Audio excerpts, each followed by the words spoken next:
Tadi saya sebut macam mana kebaikan kecil tu jadi besar. Kenapa? Saya nak kongsi 7 sebab.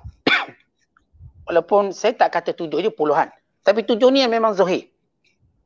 Kebaikan kecil je Tuan Syed, kecil je. Kadang-kadang beri makan kucing. Kadang-kadang Tuan Syed kita tolong selamatkan kucing dari longkang. Atau beri minum pada anjing dalam hadis yang menjadikan orang tu masuk syurga. Allah. Kadang-kadang kita katakan, kita just tanya khabar, apa khabar, sihat. Semua benda-benda macam ni kecil dalam kehidupan kita, tapi macam mana dia besar? Yang pertama, dia jadi besar sebab niat kita baik.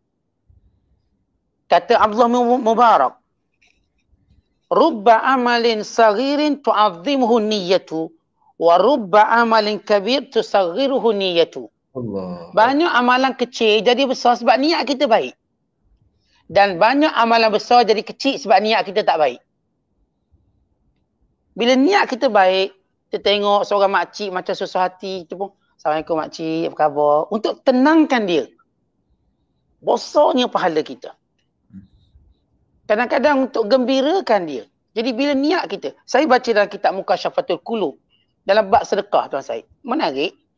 Bila ada seorang hamba Allah tadi, dia lalu satu kampung yang kering kontang, kemarau panjang, penduduknya fakir miskin. Dia cukup kesian, dia kata, ya Allah, kalau sekiranya pasir-pasir inilah roti-roti, akan kuagihkan semua pada mereka. Maka tiba-tiba, malaikat wahyukan kepada Nabi yang ada pada zaman tu. Katakan kepada lelaki ini, Allah dah terima sedekah dia. Ya Allah. Bayangkan dia tak sedekah apa, dia ada niat. Kadang-kadang Tuan Syed kita tengok sahabat-sahabat kita di Palestin dengan susah. Ya Allah, kalau aku ada kesempatan, aku nak tolong semua dia. Niat kita tu Tuan Syed dah sampai. Kadang-kadang kita tengok TV orang susah, orang sakit, orang hitung. Ya Allah, kalau aku ada peluang tolong dia, kalau engkau lapangkan rezeki, saya aku tolong dia. Kalau aku dapat bersama dengan dia untuk tolong bebankan bebanan dia, besar pahala. Itu pertama, kita ringkaskan. Yang kedua Tuan Syed, kerana itu dia kemampuan yang boleh dibuat oleh pelakunya. Memang nampak kecil, derma RM1, tapi itulah kemampuan dia. Sebab tu kata Nabi SAW, sabaka dirham mi'ata dirham. Allah. 1 dirham mengatasi 100 dirham. Kenapa? Orang miskin ni Tuan Syed, dia cuma ada 2 dirham, dia sedekah 1 dirham. Maknanya 50%. Orang kaya ni dia ada 1000 dirham, dia derma 100. Maknanya 10%. Jadi seorang tadi memang kemampuan saya macam tu. Saya tak banyak duit. Saya ingat zaman saya belajar dengan arwah Tuan Guru Haji Wang Ibrahim bin Wang Ahmad. Salah seorang daripada murid utama Tuan Guru Haji Zainal Abidin ataupun Tuan Guru Haji Biding. Kadang-kadang mak saya ni Tuan Syed, dia tak sempat belajar sebab kena jaga kedai. Kita orang ada kedai runcit. Bergila-gila jagalah kedai runcit ni. Kedai kecil je tapi dia punya sibuk luar biasa. Sebab pekerjanya semua pekerja dalaman, dia sibuk. Kadang ayah kena jaga, kadang jaga. Giliran mak saya kena jaga sebab ayah saya ada urusan kat luar. Saya memang belajar, mak saya suruh saya belajar bawa kitab. Saya ingat mak saya, dia tak boleh, bila dia tak pergi kuliah, antara benda dia buat bila pergi kuliah, dia akan derma walaupun RM2 ke RM1. Dia mesti derma. Dia tak pernah pergi kosong. Orang lain banyak, bila pergi supermarket je bawa duit. Tidak terhingga. Tapi bila pergi masjid surah tak nak bawa duit. Dia rugi. Patut pergi masjid, pergi surah kena bawa duit juga. Sebab kita nak berbelanja di pasar akhirat. Yang tu cuma pasar dunia. Oh, kalau pergi pasar dunia, kad kredit 5 keping bawa. Takut tak cukup. Duit yang duit lah. Tapi bila pergi pasar akhirat, poli tahan. Pergi mana masjid? Lesen tak ada. Dompet tak bawa. Cik, orang pergi masjid mana bawa beg duit? Sebab dah biasa dia. Masjid ni bukan tempat dia nak cari jadi pasar akhirat. Sebab tu para ulama kata, bila kamu masuk pasar akhirat, carilah keuntungan. Rugi kita pergi masuk masjid, masuk majlis ilmu, tak fikir benda tu. Jadi kembali cerita mak saya ni, mudah-mudahan Allah Ta'ala merahmati dia. Amin. Bila dia tak boleh pergi, Tuan Syed, dia akan beritahu saya, dia panggil Ma'e. Dia panggil saya Ma'e. Ni nama glamour saya Ma'e. Bukan Ma'e lambung, saya tak ada lambung. Ada kata, weh, ni ambil duit, masuk tabung. Masuk tabung. Kita masa tu budak, cik, mana bawa duit, bawa kitab je lah. Kitab Durus Samin, kitab Tauhid masa tu. Jawahir Saniyah, kitab fiqh. Lepas tu kitab Tahzib Atrafil Hadis. Ni 3 kitab saya mengaji setiap hari Rabu pagi. Setiap pukul 8, pukul 9. Jadi kita pergi, mak kita dah kirim RM2, kita pun masuk. Itu je kemampuan mak kita, RM2. Itu jadikan pahalanya besar. Ya. Oleh sebab itu, jangan pandang benda tu kecil bila kita tengok. Kerana itu je kemampuan dia. Allah. Kemampuan dia beri makan kucing. Itu je kemampuan dia. Maka pahala besar. Yang ketiga Tuan Syed, kerana dia melebihkan keperluan orang lain berbanding dia. Ya. Pahalanya jadi besar. Dia ni Tuan Syed nak makan juga. Nak lapar. Dia pun lapar. Tengok kucing pun macam lapar juga bagi ke kucing. Pahala dia besar. Dia ni Tuan Syed memanglah ni dia punya apa nama ni, orang hari ni kita sebut internet dia tu. Internet dia tu ada sikit lagi. Data. Dia pun nak guna juga. Tapi tak apalah, dia bagi orang lain guna. Anak dia untuk belajar PMP. Dia pun ada urusan bisnes ni tapi dah anak belajar sistem pakai online, tak apalah. Data sikit je tinggal ni. Awihkan anak lah. Ni anak pakai data ni licin. Dia dapat pahala besar. Sebab dia nak guna tapi dia lebihkan orang lain.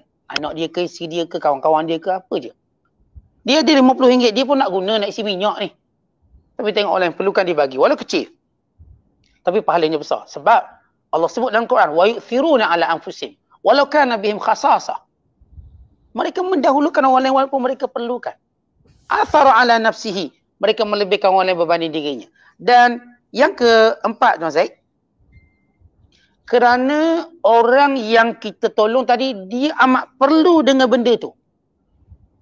Artinya orang tadi, dia amat perlu pada benda tu. Arti tadi saya sebut dia utamakan. Ini pula sampai peringkat dia perlu tapi dia beri juga orang tu. Tadi diutamakan. Ni dia memang, tak apa, saya dahulukan dia. Maka ini juga pahala besar. Itu kita baca kisah dalam satu peperangan Yamamah. Bila yang ni nak minum air, tapi fikir orang lain lebih perlu, diberi orang lain. Sampai ketiga-tiga mati. Allah. Maka lihat hebat kebaikan tersebut. Dan yang kelima, bila mana apa yang dibuat tu memang kecil, tetapi ia menjadi keperluan kepada orang yang ditolongnya. Pasal kita kat highway tengok orang kereta mati, bateri weak. Kita cuma pinjamkan jumper kita je, jumper. Tolong hidupkan dia punya bateri sehingga dia mampu berjalan 300 km untuk balik kampung dia.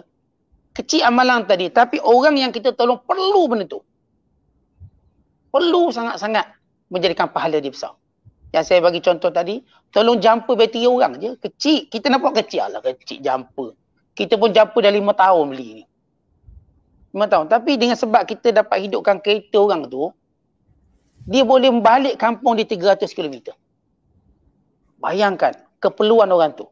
Kadang-kadang tu asyik macam saya katakan, roti sekeping, kita malas sekeping kita tak nak makan. Ada orang perlu.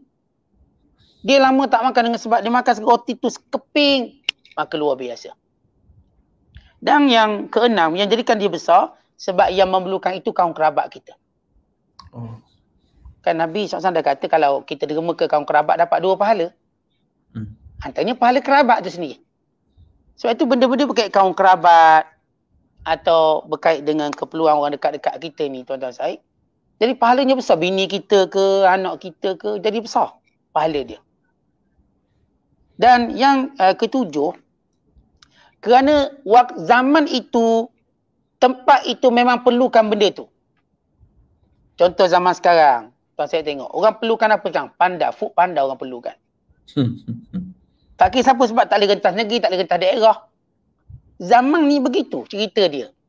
Maka kalau kita boleh tolong sesuatu yang zaman itu memerlukan cara pertolongan begitu. Kalau hari ni tuan saya, orang perlukan wifi. Lalu saya pun sedekahkan wifi.